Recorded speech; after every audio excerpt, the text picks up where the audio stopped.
Assalamualaikum warahmatullahi wabarakatuh. Perkenalkan, nama saya Nafa Istighfara Kausari dengan NIM 260 501 221 437 dan bersama dengan teman saya, nama saya Liva Putri Nartama dengan NIM 260501 22140 083. Nah, di sini kami dari kelas Oceanografi B.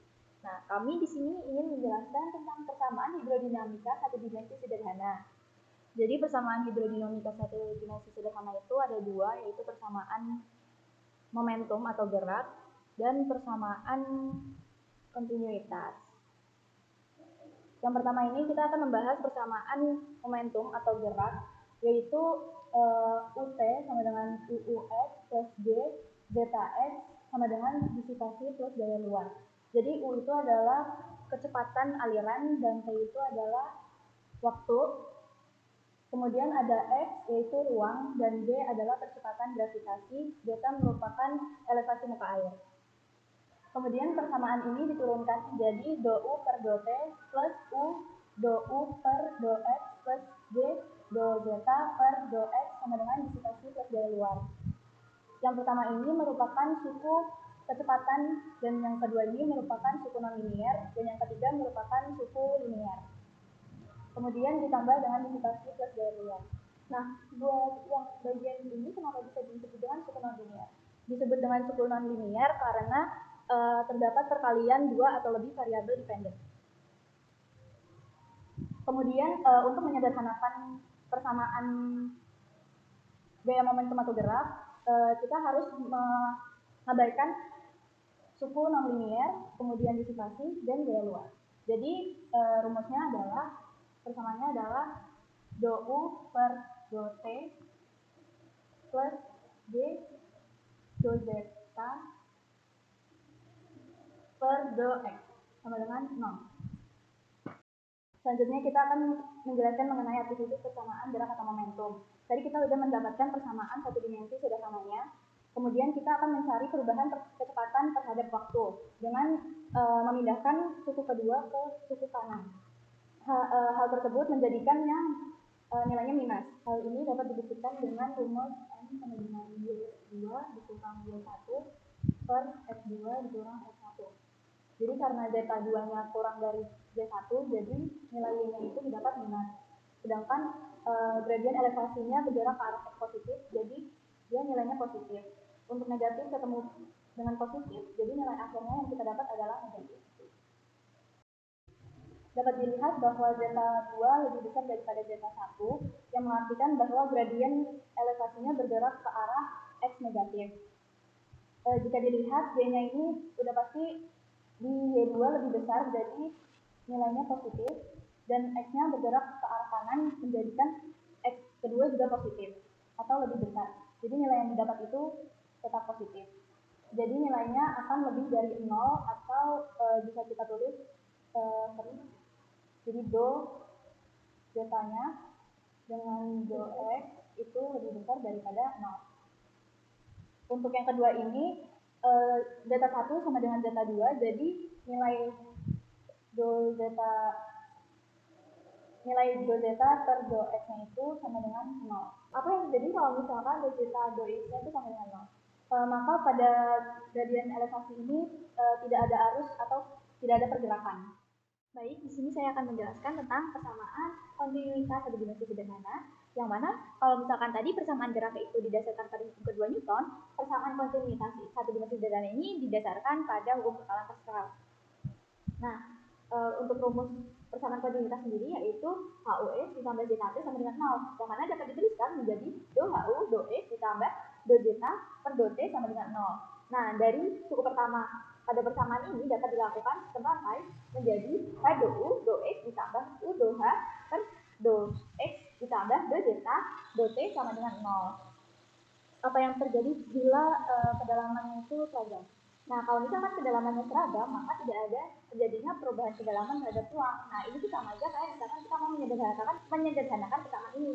Jadi persamaan ini bisa disederhanakan. Jadi kalau misalkan kedalamannya kita seragamkan, nah ini berarti jadi tidak ada. Nah, artinya rumusnya itu menjadi H do U do X ditambah do zeta per do T sama dengan 0. Baik, di sini saya akan menjelaskan tentang arti fisik persamaan kontinuitas. Nah, dimana tadi kita sudah mendapatkan persamaan kontinuitas yang disederhanakan ya, yaitu jadinya do zeta, do t ditambah h do u, do e, dimana ini tuh merupakan perubahan elevasi terhadap waktu dan suku keduanya itu merupakan perubahan kecepatan terhadap ruangnya. Nah, di sini kita akan mencari tentang perubahan elevasi terhadap waktu. Maka suku kedua itu akan kita tidak luaskan. Jadi suku keduanya itu menjadi di sebelah kanan, menjadi negatif ya. Jadi nh do u per do x. Nah ini bisa kita cari, misalkan kita contohkan dengan contohnya seperti misalkan ini gambar ini kita misalkan sebagai akuarium, di mana air yang masuk atau kecepatan air yang masuk atau U1 itu lebih kecil daripada U2. Nah ini sudah digambarkan dengan bentuk vektornya, yaitu yang vektor yang semakin panjang itu menggambarkan kecepatan yang semakin besar pula. Nah kalau misalkan U1 itu lebih kecil daripada U2, apa yang terjadi? Maka perubahan kecepatan terhadap ruangnya itu akan lebih besar daripada 0. Lalu kalau misalkan apa yang terjadi kalau misalkan perubahan kecepatan terhadap ruangnya itu lebih besar daripada 0, maka perubahan elevasi do zeta per do t-nya atau perubahan elevasi terhadap waktunya itu akan lebih kecil daripada 0. Tadi kan air yang masuk lebih kecil daripada air yang keluar. Jadi bentuk elevasi muka airnya akan jadi kayak apa? Nah, elevasi muka airnya itu akan turun. Kenapa demikian? Karena perubahan kecepatan terhadap ruang itu kan gradien ya.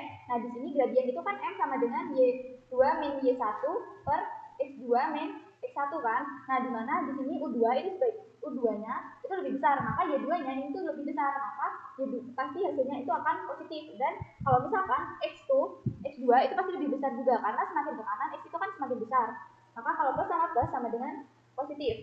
Nah, ketika positif seperti ini akan menghasilkan elevasi yang turun. Kenapa demikian? Nah, misalkan suatu akuariumnya air yang masuk nih lebih sedikit daripada air yang keluar, apa yang terjadi? Air yang ada di akuarium lama-kelamaan akan menurun.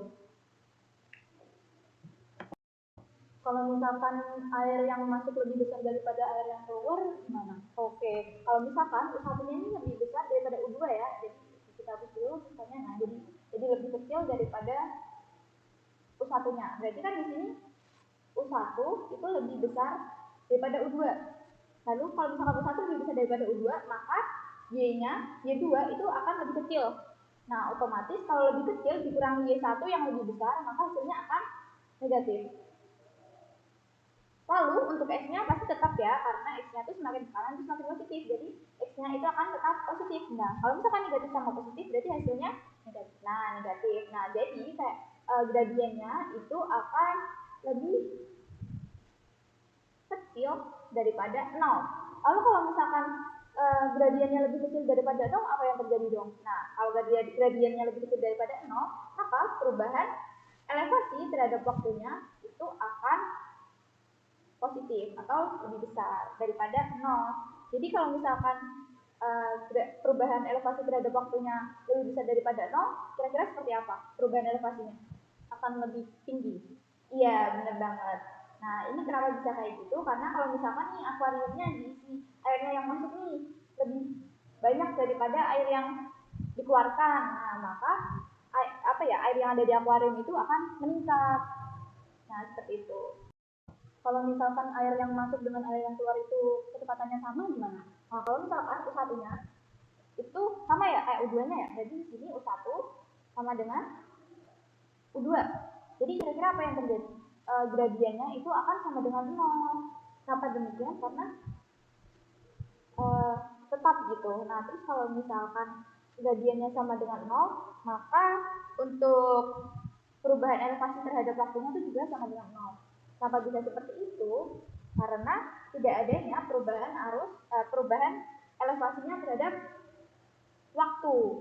Jadi kan kayak yang masuk tuh tetap, yang masuk tuh sekian, terus yang keluar tuh sekian. Jadi mereka tuh keluarnya tuh sama gitu. Jadi air yang ada di akuarium itu nggak akan berkurang ataupun nggak akan bertambah. Sekian penjelasan dari kami, kurang lebihnya mohon maaf. Wassalamualaikum warahmatullahi wabarakatuh.